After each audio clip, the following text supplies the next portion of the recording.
Thank you, ladies and gentlemen, for another edition of Digital Soul Presents. I'm very honored to have a very good friend of mine on with me today, drummer extraordinaire, artist, producer, also a mentor to many kids, and also a 17 plus year career with Little Richard. Uh, My brother Derrick DeMar Martin is in the house. How you doing, my brother? I'm doing great, man. It's a pleasure to be here, man. Thanks for having me. Thank you so much for being here. First of all, how you doing? I'm doing well, man. I cannot complain. I woke up this morning, so everything else is good. I heard that. I heard that. So what's been you've been busy, man. Me and you talked a couple of months ago, and we trying to work on getting you on the show. There's been some time at the time that I had talked to you, you were in Canada, right? Yeah. We've been. I play with Rick Estrin and the Nightcats, which is this blues act signed to Alligator Records out of Chicago, and we put out a new album with that band in May, and we've been touring to support that record all year. So we've been pretty busy. Yeah, yeah. And how long have you been playing with them now? I joined the band full time in 2019. And I'd been recording with them and kind of subbing the gig on and off for about maybe 5 years prior, but I joined the band full time in 2019. Very cool. And you guys got some more dates coming up the ending of 2024 as well, correct? Yeah, we tour until I think end of November. Wow, Yeah. wow. Yeah, that's awesome, man. And besides playing with Rich, you've played with so many other artists as well. And what is, if you don't mind just name dropping a handful of those artists that you kind of toured or played with, in between your own thing too as well. Oh man, just about man. So I mean, Dorothy Moore, uh, Bobby Rush, Carla Thomas. Wow. Uh, Legends. Yeah. yeah. I was a house drummer for Soul Festival for about 6 years in Beretta, Italy, the Beretta Soul Festival. Yeah. And I played with just tons of legendary people there, man, over the years. And it's just, it's actually it's all kind of a blur. It's like okay, now we're doing this, now we're doing that. But I've been blessed to play and learn from a lot of great people. Yeah, that's dope, man. This is dope. And you got your start in, if I'm correct, Mississippi, correct? Yeah, man, I'm originally from Jackson, Mississippi, man. Okay. Okay. Southern guy, man. So talk about growing up in Mississippi, man, and your roots there. Oh man, well, born and raised Jackson, Mississippi, man, and sometimes the South, often, particularly Mississippi, can usually get a bad rap. But I have to Yeah. say, like the stuff we learned in Mississippi, because of the fact that it is last in so many regards, when you come from Mississippi, like whatever you do, you learn everything you can about what you're doing.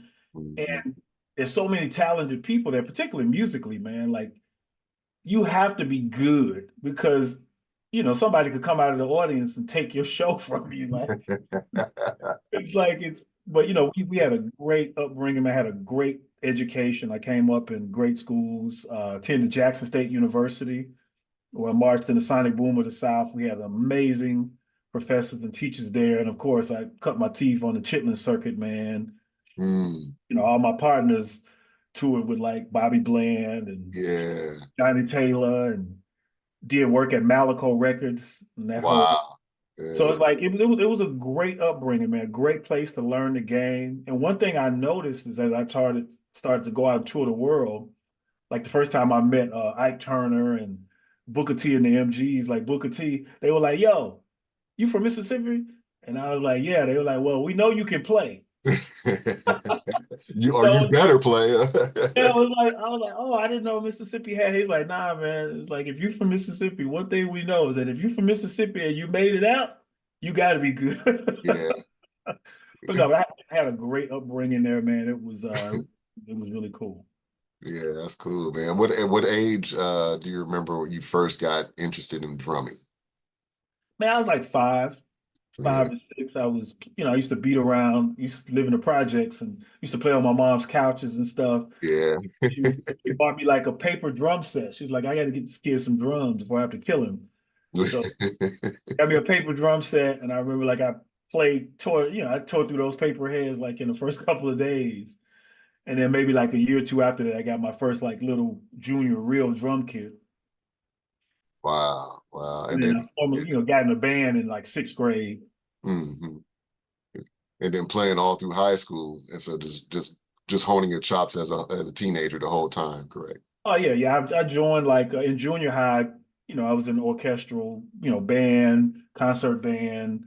Then get to high school, and I'm, just doing jazz band in, high school, and just doing all of that stuff, marching band.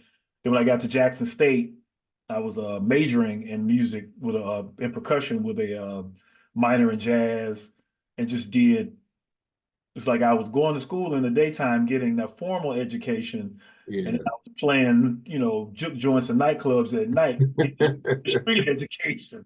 Yeah, the best of both worlds, right? Yeah, yeah, for sure. That's so awesome, man. And what's interesting about your career too, man, is you talk about the Southern roots and Bobby Bland, Ike Turner, and then all those OGs, man, the greats, and you end up in the drum throne for another legend, that man right behind you in the picture there. And so I know that you were pretty young, and so talk about your entry into Little Richard and coming into that group there. Oh, that was crazy. I was 23 years old. It's like 1995. Mm, Crazy. A lot of stuff happened that year because I produced my first major label record with this rap group, Wildlife Society. They got signed to TVT Records in New York. Oddly enough, at the same time, Ja Rule was on the same label in a group called a Cash Money Clique. So we're wow. all so all that's going on, mixing the record, and this lady that was managing a band I was in at the time, Linda Jacobs, like, yo, I talked to Little Richard. He's looking for a drummer. And I've recommended you. So she gives me a number. I'm thinking I'm going to call a manager or something, but I call and it's actually him. He picks up the phone, like, oh, how you doing, baby? I'm like, yeah, this little Mr. Little Richard. So he's asking me, he's like, can you play my music? He's like, well, do you have, any records? And I was like, well, I don't have any records here, but I have a record store up the street. He was like, well, go and get the specialty greatest hits. So I go pick up the record, listen, it's all tutti frutti, good guy and smiley stuff. So I call him back. I was like, yes, sir, I can play this. He's like, oh, okay, well, you know what? I'm gonna call you back. So he called me back, and basically, short story, a couple of days later, I get a ticket to fly out to LA to audition for the band. And Wow. oddly enough, it's weird at the time because I'm in school at Jackson State, and the cardinal sin at the time in the music program is to leave school for a gig. It was like, don't leave school, get your degree first, then go out in the world and gig. So Uh-oh. I get this call from Richard. So I go to my professors. I set up this meeting and I was like, hey man, look, I got a call, Little Richard. He wants me to go. I know what you guys say.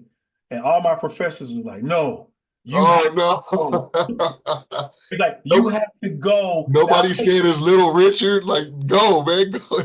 yeah, they were like, and one of my professors, the jazz cat, Dr. Thomas, he's like, just make sure you got a round trip ticket, but you got to go see this through. And I went, man, and it was, Richard was really cool. I hung out for like 2 weeks, man. Like we didn't Wow. play drums. He was living at the Hyatt on Sunset, right across from when House of Blues across the street next to the Comedy Store. Okay.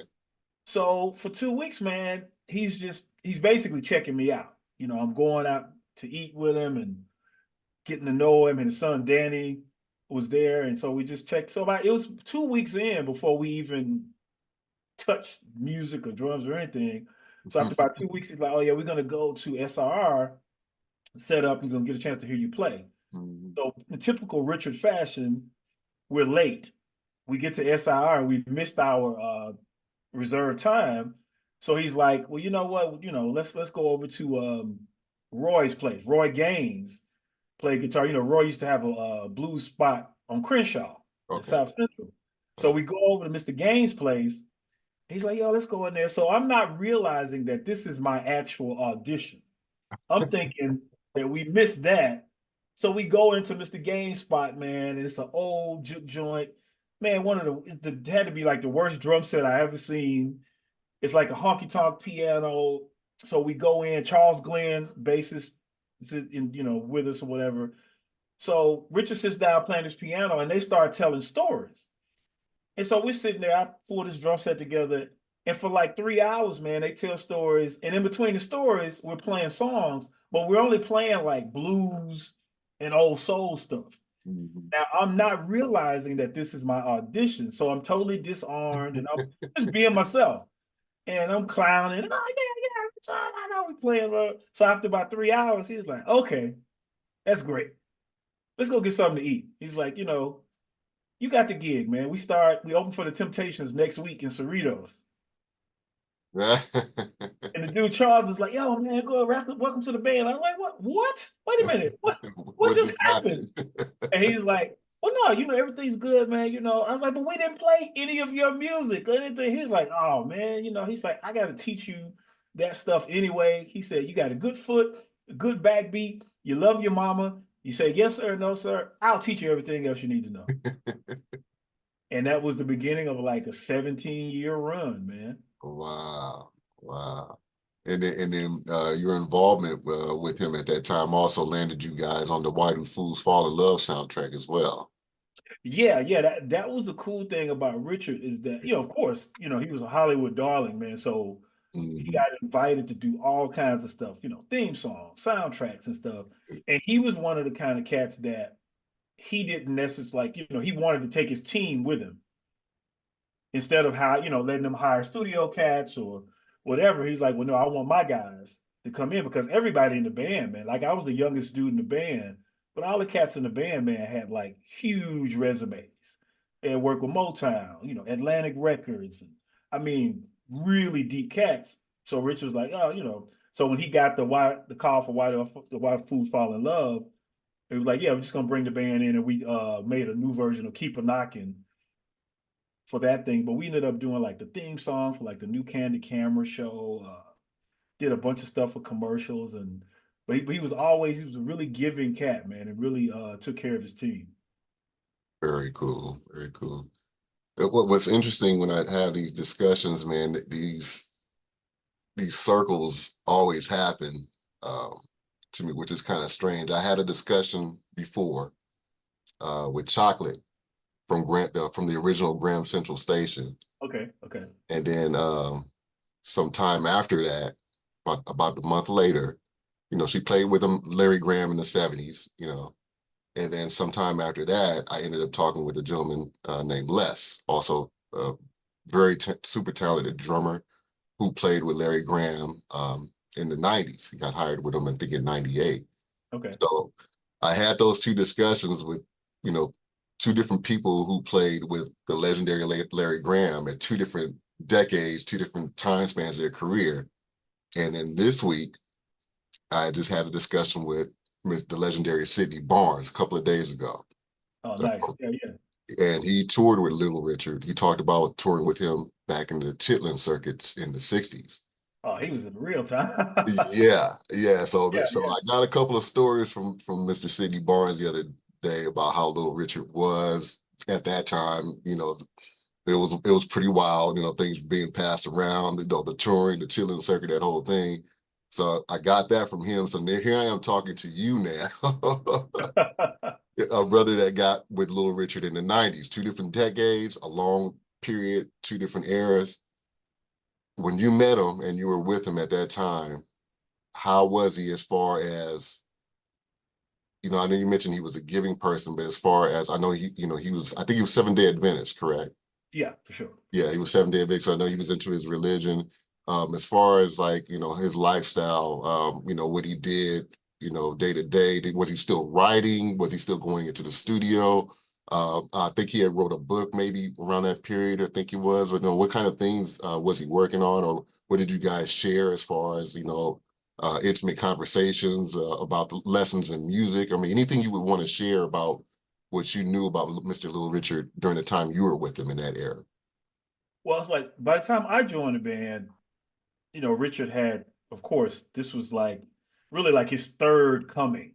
Mhm. This is He had been through so many things, and by this Right, time, right, he wasn't doing any of the drugs or any of that kind of right. stuff. He was devout 7-day Adventist. He was still a character. He was Yeah. Yeah. but he would still work like he would, as far as music, he would still get calls to do soundtracks and various things. So that was kind of, in terms of like creating new music, that was kind of the space. He wasn't like writing stuff Mm. in that regard. And oddly enough, he would like, because he knew I was a songwriter and producer, as well as a couple other guys in the band. So he had given me out. He said, "Well, I'm thinking about maybe doing like a catalog or redoing my stuff, whatever." So I would do some of this stuff. It never really came to fruition. But oddly enough, I do have a track, an original track that I wrote. It's like an R&B kind of Tony vibe, Mm. called "Dance with Me," that I actually wrote for him to record. And we actually recorded it at Westlake Audio. And he listened to it, cut. He said, we should do this together. I like, so you keep your verse, and I'm gonna do this right here. So I actually have an unreleased track with me and Little Richard, Wow. and it's him on like this funky R&B. And at some point, I'll release it at some point. But it was one of the things, because he said, "Oh, I've never done this before, because I own the masters, my song." He Yeah. said, he said, "Oh, I'm giving you something really important here. You're gonna see one day." Yeah. That's But awesome. so we did that, and like during that period, man, the thing about him as a 7-day Adventist, no matter where we went around the world, he found a church and went to church on Sabbath, and we never played gigs on Friday night. Sundown Mm. Friday to sundown Saturday. We didn't play gigs Friday night, and we couldn't play on Saturday until the sunset.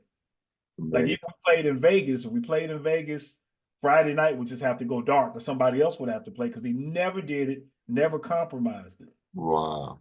And in terms of like lessons, man, I learned so much about the game, because that was a lot of the thing.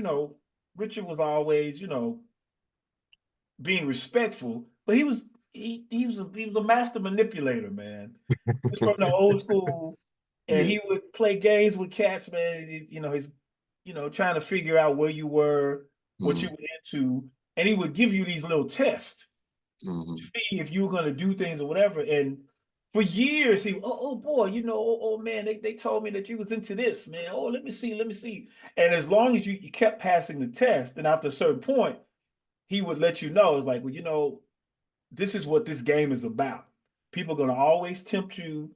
They're like, well, man, how you gonna do this to me and say this? Because the biggest test I had from him was, I think it was when I first started producing a lot of records outside of working with him. Mm. He paid really well, and he paid well enough to the point that he knew that he had control. So, Mm. and I'm still living in Mississippi. I book a bunch of gigs locally, thinking, hey, we're gonna be off, and I have like a whole weekend of stuff booked. I get a call at like 10 p.m. on a Thursday night. You're leaving for LA tomorrow morning. I'm like, what do you mean we're leaving? Man, I got a whole weekend of gigs booked. I didn't know. What are we doing? I'll let you know when you get here. So now I gotta call all these people and cancel gigs. Mm. So when I get to LA, and oh man, blah, blah, he said, oh, you know how long it'll take you playing those little gigs to make what you make with me? You'll play those gigs for a week to make what you make from in one night with me. And I was like, no, but that's not the point. It's like I have to maintain control of my life and this and that. But he knew what he was doing. That's how Yeah. he had control. And like he would know the dates for months and wouldn't tell us. We like, we don't know when we're working. You just get a call, because we always work, but you didn't Mm. know what it was. So once I started booking other stuff, because it was always about the money with him. So I started doing these other records and mixing records and stuff. And I said, hey, Rick, I got to go to New York to mix this record. I can do it whenever I want, but I Mm. need to know, when are we going to be off in August or blah, blah. So he's like, yeah, we're going to be off this week or whatever. So, these people paid us a lot of money to do this. So I took the advance, and we get ready to go mix the record. So literally we're in like Arizona. And this was the first time, this was like my coming of age with Little Richard. I go to the room to get paid. I'm like, yeah, man, I'm getting ready. My flight leaves in the morning for New York. He's like, oh, no. We got a show tomorrow. We got to go to Macon. I was like, no, I got to go to New York and mix this record. He's like, oh boy, sounds like you got a decision to make. Like, what do you mean I got a decision to make? I booked this based on he's like, oh, but this money. I was like, it's not about money. They're paying me more than I make with you, but that's not the issue. And he was like, okay, I'm gonna give you a check. But hey, you got to make a decision because this I'm serious about, you might not have a job. And I was like, you know what, Richard? I'm gonna hold you as a man of God to your word because you told me that I could do this. I'm going to go do this, and I'll see you next week at such and such. And he's like, okay, if you get it right, so the only thing that really saved me, because at the time, we have it was two drummers. Hmm. Me and Mark Holland, because he always had two drummers. And I was kind of like lead drummer right behind me, and Mark was over to the left. So it just so happened that the next week that I was supposed to come back, Mark couldn't make the gig. So Oh no. he couldn't play games with me because he needed a drummer that knew the You stuff. So I needed the came drummer. back, and all the guys are like, hey, man, you didn't get fired or whatever? I'm like, nah. And the sax player, Kenny Walker, called Kenny International, he said, man, I've been knowing Richard half my life. He said, if you would not have stood your ground with him then, he would have never respected you and he would have treated you like crap for the whole time you were here. Wow. And just like Kenny said, after that, he started calling me saying, hey, look, I'm going to give you the dates in advance, but don't tell anybody. Yeah. Of course, everybody in the band he knew had other stuff going on. He would tell us all the same things, and we would just call each other and share the dates. But So it he, was tough. he thought he had a special place to do that with you, though. Yeah, but he, and don't get me wrong, like I had a great relationship with him. Like he was like my grandfather, Yeah. but it was this thing where you just kind of realize that, like, man, as a man, I have to be This is respected. business. Yeah, I Yeah. have to stand my ground. And Yeah. as long as I'm doing the gig and doing what I'm supposed to do, and there was always games but he knew about my business and my family and stuff. I mean, Yeah. he would take me to meetings with him, like the meeting they were doing with Robert Townsend when they were doing when Leon was doing the Little Richard story and all of that. I was allowed to just kind of sit back and listen to those meetings. And his attorney, when I was setting up Wow. a production company and my businesses, he let me consult with his attorney. He actually paid those fees for me to set up all my publishing companies and all this stuff. So he knew the game, and whenever he saw something in you, he would point you in the right direction. But he was always there to kind of test you as well. That's So it's cool. like, oh, dude, I can't tell you, man, the number of times on stage, the games, the number of times, because I would always tell people the thing I learned about playing with Little Richard is that he may not always be right, but he's never wrong. Mm, Because, man, I'd be playing and the guys in the band, I'm like, okay, I'm watching him. If he mm. skips a beat or does whatever, I'm like, always know I'm going with him. Right. And so I don't, if wherever you are, because if he turns around and I'm not watching him, or if anybody else in the band makes a mistake, it's always my fault. If the Right. band player misses the intro, he'll, yeah, and I'm like, I don't play bass, bro. And it'll just be you get picked on. It just be times that in his mind, it's just your time. And man, I went through that period and talking about building a thick skin. Mm. Biggest example, we playing somewhere like in front of like 30,000 people, this big fair event or whatever. And so they don't have my drums in his monitor. Uh-oh. So I'm back there playing, and he's like, you know, what's going on? I can't hear you. Come on, you got to play. So I'm kicking the drum set so hard, it's literally lifting up off the thing. And he's fussing at me, like just going off. Oh boy, I might have to let you go. I don't know about this in front of all these people. So then they get the monitor right. Because before that, he's like, oh, ladies and gentlemen, I think my drummer's been drinking. Oh no. So then I'm playing, and then they get the monitor right, and he's like, "Oh boy, you better be glad. You better." And then we start playing. We do this song, "Old Time Rock and Roll." Now Yeah, we've been playing this song for a few years. Just I'm going, "You better I've been playing it like the record, but this yeah. particular day, he wants a different drum part. He doesn't say what the drum part is he wants. He doesn't tell me that, well, nothing. He's just like, oh no, that's not the right beat, baby. Okay, we're gonna start again.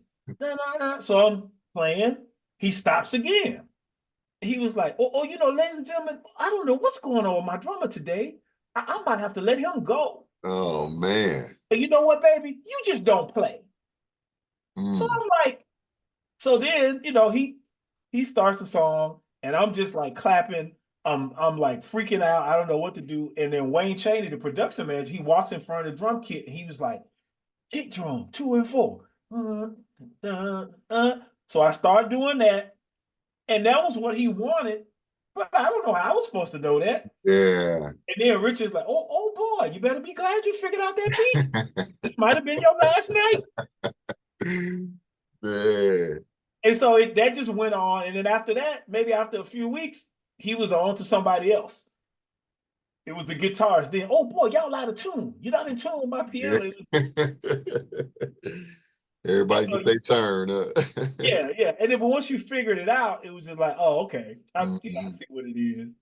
Yeah. But it was just, it was just always those kinds of games and, and in the moments when we were alone and you get to talk to him and he was like those sober moments, like he was a stand-up dude, but he had gone through a lot Yeah. Yeah. in the industry. And I think it was like he was gamed on and hustled so much, he Hmm. didn't trust anybody. Yeah. So, and I think that was the way every relationship was transactional, and he could manipulate things or whatever. So it took a while for him to warm up to people, and then the whole band, like we were a family. Because like Yeah. when I bought my first home in Mississippi, he paid all my closing costs and took care. He would do stuff like that for everybody. So it was Yeah. always a weird balance with him. Yeah. That's beautiful. That's the legendary, unpredictable Little Richard, the architect, right there. Ladies and gentlemen, stories from Demar about playing with Little Richard. That's amazing.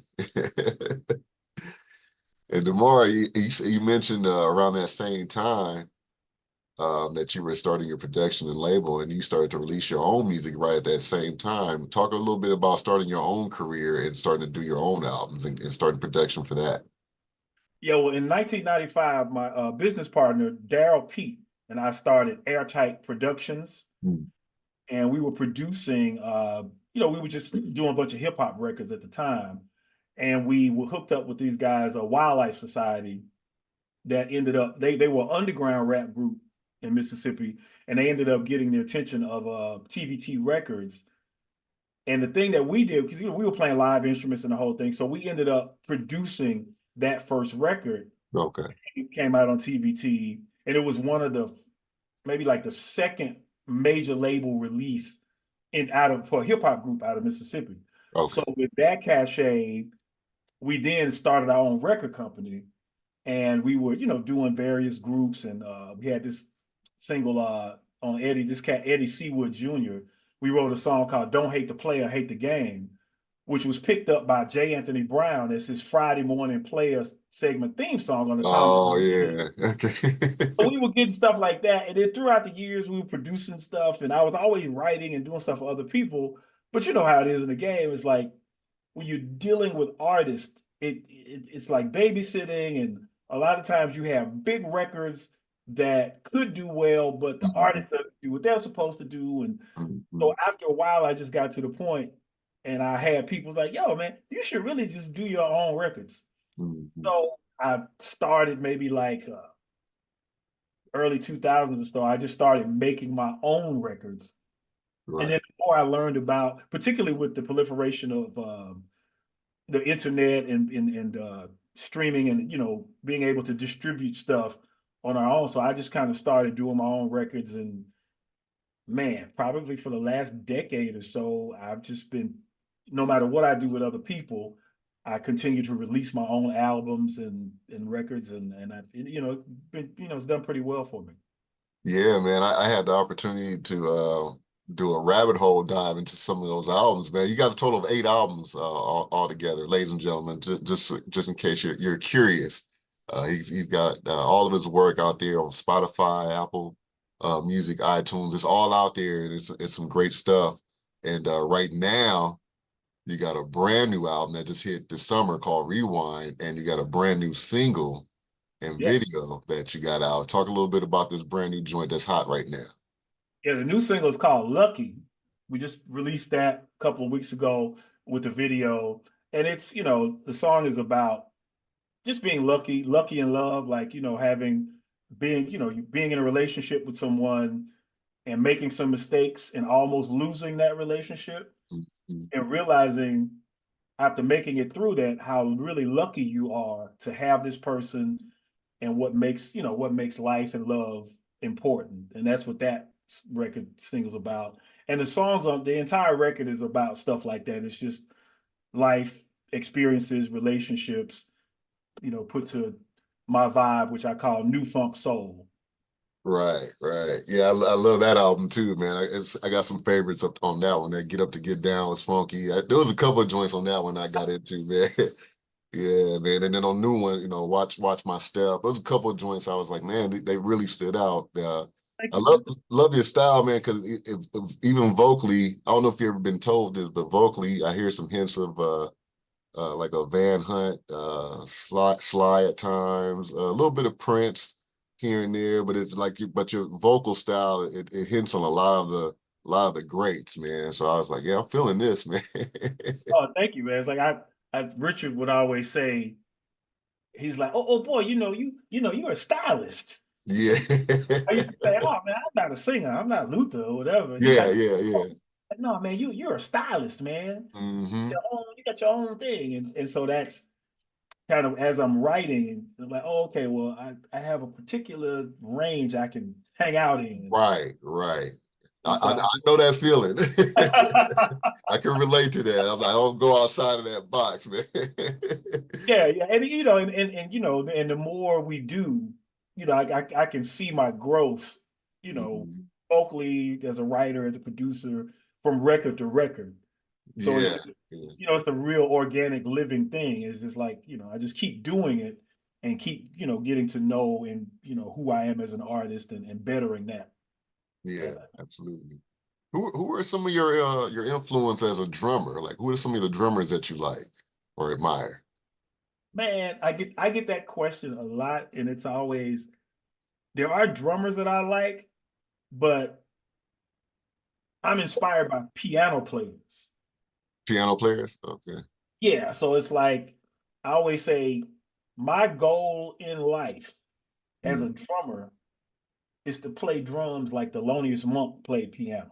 mm, mm. Monk's approach to core, to harmony, his rhythm, his pocket, like I just I don't know, it just always touched me in that way.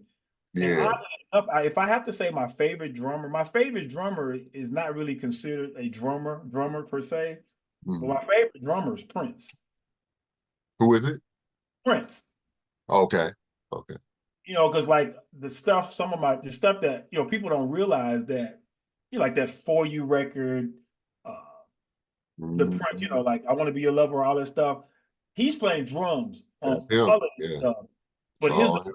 his approach to playing drums for the song and how he develops the music, the drum, that just always, even to this day, it amazes me. And when I'm playing on records, that's always my thing. It's like, well, how can I say on drums what the song is saying lyrically and this and that and supporting that? Even when I play live, it's that thing like, okay, I got to support the artist, I got to build a song, I got to build the momentum and these things or whatever. And Prince was one of the best at that. Yeah. Yeah, I totally agree. He's actually played some very, very dope tracks. Like I like the story. I don't know if you ever heard the story about the Parade album where he did Christopher Tracy's Parade, New Position, and I Wonder You, Yeah, basically all in one take. Yeah, yeah, starting with the drums all the way through without, without the music or anything. Then he went back to, lay all the overdubs and stuff like that. But that story amazes me how he just started with the drums. He played those three songs all the way through, basically. yeah, Yeah, man. It's like very interesting all in stuff. his head. It's like the song is complete Hmm. in his head, and he's just bringing it out. Yeah, yeah. Yeah, I love there's some drummers that I like too that I like to watch. Like John Blackwell is one of them. Oh, Uh that's John Bonham from Led Zeppelin. Is there any particular drummers? Buddy Miles is another one too. I just like to see videos and I just like to watch them because they're just so intense on the drums. Is there anyone that you like to watch? oh Watch play? man, Billy Kilson. This cat played with Chris Bodie. Okay. That trumpeter Billy Kilson. Yeah. It's fun to watch, and he's an amazing, amazing technical drummer. And of Mm. course, all the cats like Max Roach, what's Philly Joe Oh Jones. yeah, the jazz greats. Yeah. Yeah, like those in terms of like because a lot of those cats, man, not only were they technically sound, but as far as being showmen, Hmm. Hampton, man, what's my man? Name is played with Count Basie. Oh man, but like all of those cats, man, just their showmanship was just off the charts. Yeah. So Yeah. Gene Krupa with Benny Goodman and those cat man. Yeah. So Yeah. I come from as a performer, I come from that lineage. Yeah. What about Art Blakey? Oh, of Yeah. course, Yeah. all those cats, man. Yeah. Absolute legendary stuff, man. I like to listen to a lot of that jazz stuff too, especially listening to like I'm a big huge fan of like Lee Morgan and Oh yeah, yeah. yeah, like Oliver Nelson, all that stuff back in there. A lot of the Blue Note stuff there, like I said, Elvin Jones and Herbie Hancock and Wayne Shorter, all that stuff from that time period, just great, man. Great stuff to listen to still today. Oh no, no, that was the best stuff, man. Absolutely. And you, speaking of great drummers, man, I'm gonna pump your head up a little bit. You've been nominated for Drummer of the Year for the Blues Music Awards 3 years in a row. Yeah, yeah, man. Yeah, so talk about that. That is a blessing, man. Talk about hearing that news that you were nominated so many times for that award. That, Oh that had to be happy.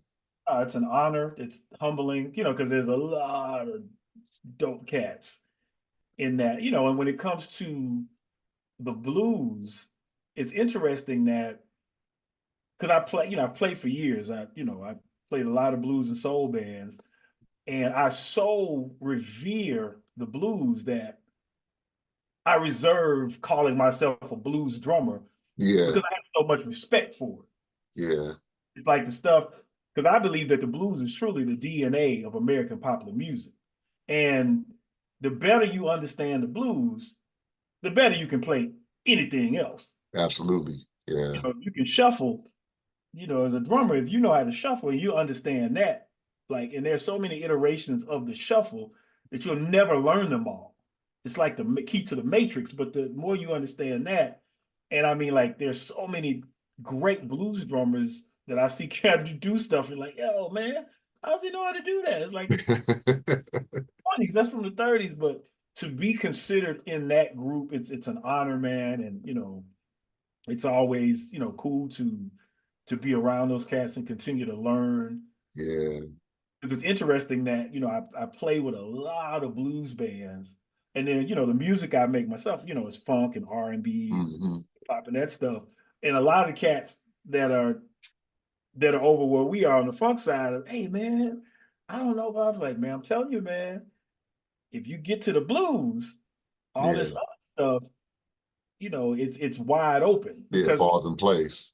yeah, because it's like, whether it was Muddy Waters or like for me, I'm a big George Clinton fan too. It's like I do believe that everything is on the one. Hmm. And when you go back to Count Basie and you go back to Muddy Waters, man, those cats were on the one. Hmm. All that stuff was funking and swinging. And so it's like when I'm playing the blues, I think the spirit I bring to playing the blues as well a lot of people in because I've heard a lot of times people be like, "Oh man, you approach this music differently," or Like, hey man, I'm just, enjoying, playing this music. And yeah, just to be considered by those people in that way is quite an honor. Yeah, it shows too when you play. Those that don't know, I've had the opportunity to perform with this brother on stage, and every bit of that emotion and intensity in his playing, it shows when he's on stage. And I kind of I gravitated towards that because I mean, this brother, he's I can see you pulling from some rock licks, some jazz licks, just watching you.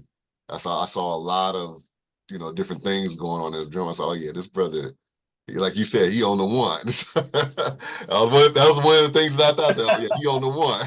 Because about those that know me too, man, I'm P Funk all the way. That's my heart.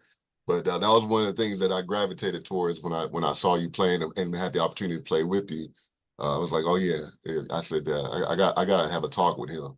Like I saw it. So But nah, man, Funketeers, baby. yeah, yeah, absolutely.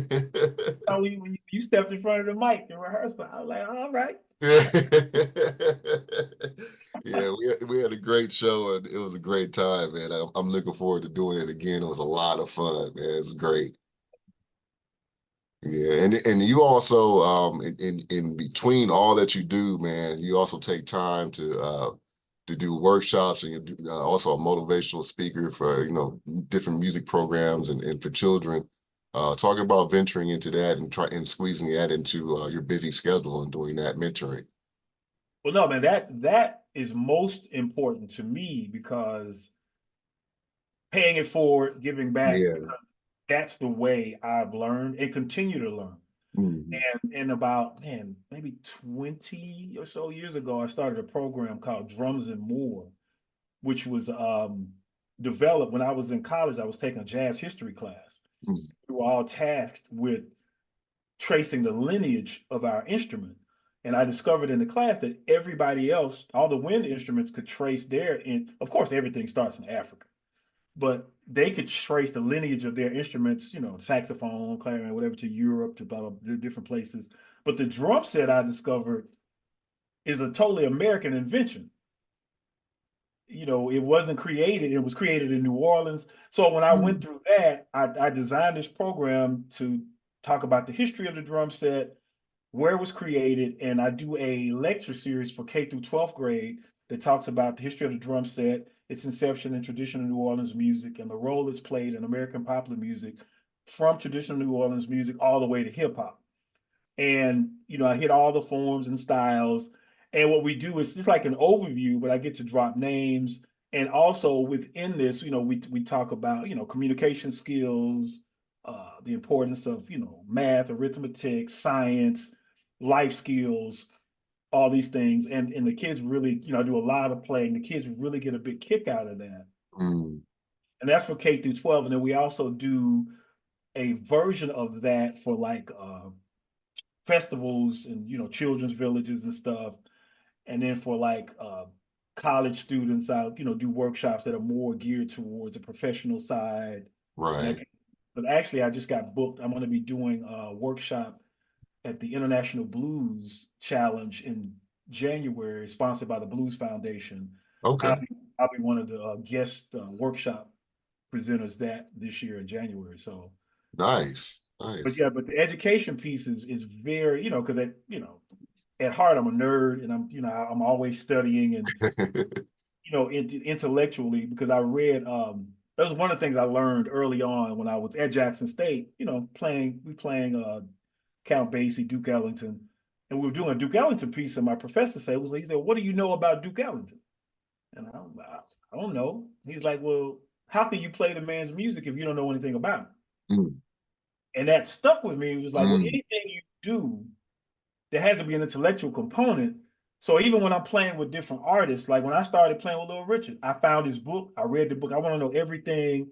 And Yeah, even if most artists, if I'm gonna play with an artist for a long period of time, I got to sit down and talk. I need to get to know who they are and absolutely. Yeah. how I can best serve their creative being or whatever. And Right. that's how I am as a presenter. It's like, when I'm talking to children, it's like, well, there's no mystery. to this. It's all about connecting with the joy and the passion. And the more I learn and the things that are given to me, I want to continue to give those things back to inspire the next generation. And even for those of us that are out here doing this thing, because I get tons of work, but 50% of the work I get is based on, like, let me show you, like I got gigs coming up this weekend. And literally I was sitting yesterday and I wrote charts for like 25 songs. Wow. And I got to play with an artist I have never played with over the weekend. But I get calls all the time because, hey man, this dude's coming. There's no time to rehearse. It's 25 songs. It's 30 songs. I was like, well, if you send it to me, I'm just gonna write it out. Wow. And a lot of cats are like, oh man, I don't know about all this reading music stuff. I was like, no, man, like Quincy Jones said, you got to be, you got to understand the hood and the academic situation. Mm-hmm. And those are the pieces that I'm always trying to balance with people too. Is like, no, you want to be educated, you want to understand because Yeah. that's how we do this for a living. Yeah. Yeah. You got to have both sides of the coin. Yeah. Yeah, and don't get me wrong, it's like, yeah, you could pick up stuff and it's feel is most important.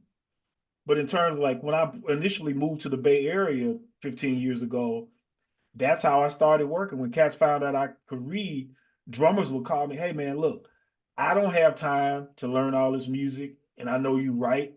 I was like, yeah, send it to me, and I'll just show up. And even with recording sessions, like if you send it to me, I'll show up, whatever. So that kind of stuff keeps me working a lot in that arena. And I'm always passing that on to students and contemporaries as well, because I have a lot of guys that'll be like, hey man, I don't know how to write charts or and like, no, you just need to be able to write something you understand. Mm-hmm.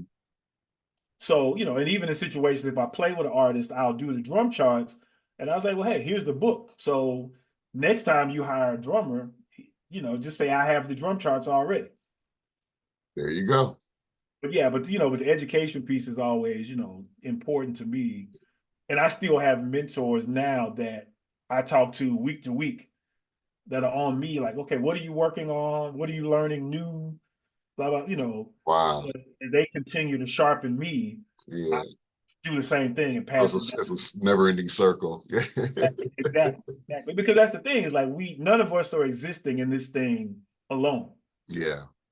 And that's what I was talking to an elder from Mississippi couple of days ago, and he's like, "Oh man, it's all cool that your ego doesn't get whatever." And I was like, "Well, the thing I realize is that whenever people see me, they're not just seeing me; they're seeing all of my influences. They're seeing all the people that poured into me and continue Mm-hmm. to pour into me." And so, and that's the thing is I move through, and people always say, whether it's a student, I have students who'll be like, "Oh yeah," because I have a lot of students now, man, that I've from 10 years ago that are actually out gigging now that are in bands and they will say, hey, from your workshop I was excited and it made me want to do this, or and that's what it's about. Yeah, that's got to feel good. Oh Yeah. yeah, those are the greatest feelings, because some kid comes up, you gave me your drumsticks when I was 7 and now I'm in college, or now I got my band, or now I put a record out, and it's like, yo, that's that's magical, man. Yeah. You're an inspiration, man. That's a beautiful thing. Yeah. Yeah. If I'm gonna put you to the test real quick. Uh-oh. You got 5 of your favorite albums in the entire world that you're just stuck with. Oh, What are they? 5, man. 5 that you absolutely love, cannot go without. Songs in the Key of Life. Good one. Oh man. One Prince album.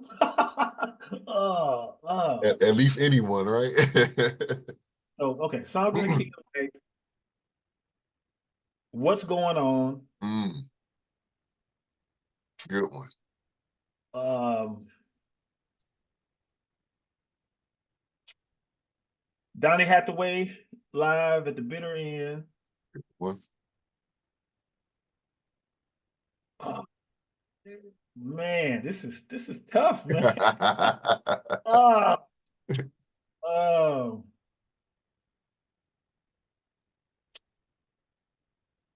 Man, this is gonna be a weird one, probably. Under the Cherry Moon. Okay. And I mean, there's so many great Prince albums like it, but Yeah. Under the Cherry Moon, man, number five, man. Oh, dude, this is so tough. Oh man. Oh, oh man.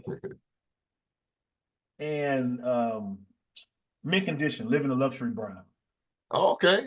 Okay, that's a dope album too. I love that one. Yeah, yeah. Yeah, my favorite one from them is from the Mint Factory. That's the one. That's my go-to from them. Yeah, that was with Chris Dave. Yeah. Yeah, that's my go-to for me. But yeah, I love them too, man. Great group. Yeah, that's a tough question, man.